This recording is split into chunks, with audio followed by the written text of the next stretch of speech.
പശ്ചിമേഷ്യയിൽ സംഘർഷങ്ങൾ കടുത്ത സാഹചര്യത്തിൽ രാജ്യത്ത് LPG സിലിണ്ടർ വിലയിൽ കനത്ത വർധനവ്.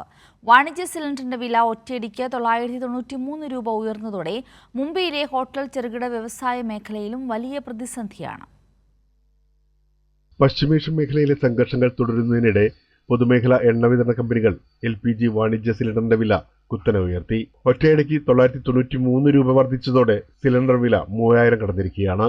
और ये जो 3500 हो गए हमको गैस का मिल रहा है और हम लोग को नहीं महीने में सिर्फ 6 सिलेंडर मिलता है. 6 सिलेंडर हमको अब डेली का 2-3 सिलेंडर लगता है. तो हम लोग को जैसे सिलेंडर बढ़ाए और रेट कम किया जाए सिलेंडर का, जिससे हम लोग का जैसे धंधा रोलिंग चलता था वैसे चलते हैं, बिजनेस चलता रहे. ഗാർഹിക സിലിണ്ടറുകളുടെ വിലയിൽ മാറ്റമില്ലെങ്കിലും വാണിജ്യ ഉപഭോക്താക്കൾക്ക് ഇത് വലിയ തിരിച്ചടിയായി.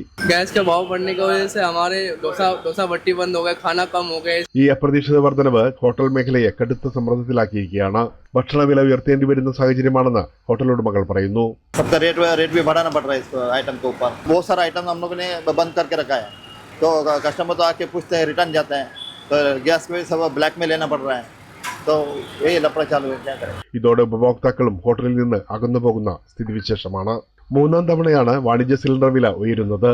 ജീവനക്കാർക്ക് ശമ്പളം നൽകാൻ പോലും ബുദ്ധിമുട്ട് നേരിടുന്നതായി ചെറുകിട വ്യവസായികൾ പരാതിപ്പെടുന്നു. जो बिजनेस भी बहुत डाउन है, रेट भी सब बढ़ गए हैं, कस्टमर भी आ रहे, कोई आ रहे कोई नहीं आ रहे, कोई आके बोल रहे महंगा हो गया नहीं चाहिए, ऐसा भी बोल रहे. स्टाफ लोग का भी प्रॉब्लम हो गया है, जो गैस नहीं मिल रहे तो उनको पगार भी नहीं दे पा रहे हम, तो स्टाफ लोग भी सब छोड़ के चले गए. ഹോർമൂസ് കടലിടുക്ക് അടച്ചതും ആഗോള എണ്ണവാതക ഗതാഗതത്തിലുണ്ടായ തടസ്സങ്ങളും വിലവർധനവിന് പ്രധാന കാരണമായി. കൂടാതെ കരിഞ്ചന്തയും പൂഴ്ത്തിവയ്പും മൂലം രാജ്യത്തിന്റെ പല ഭാഗങ്ങളിലും LPG ക്ഷാമം രൂക്ഷമായി. महीने में 3 बाटला देने को बोलता है, हम लोग को कम से कम 20-25 बाटला लगता है, तो बहुत तकलीफ हो जाता है. ഇതോടെ ചെറുകിട ഭക്ഷ്യ വ്യവസായ മേഖലയാണ് പ്രതിസന്ധിയിലായത്. गैस का भाव बढ़ गया, पहले जैसे मिलता नहीं है. സ്ഥിതി നിയന്ത്രിക്കാൻ കേന്ദ്ര സംസ്ഥാന സർക്കാരുകൾ അടിയന്തര ഇടപെടൽ നടത്തണമെന്ന ആവശ്യവും ശക്തമായി. പ്രേംലാൽ, കൈലി ന്യൂസ്, മുംബൈ.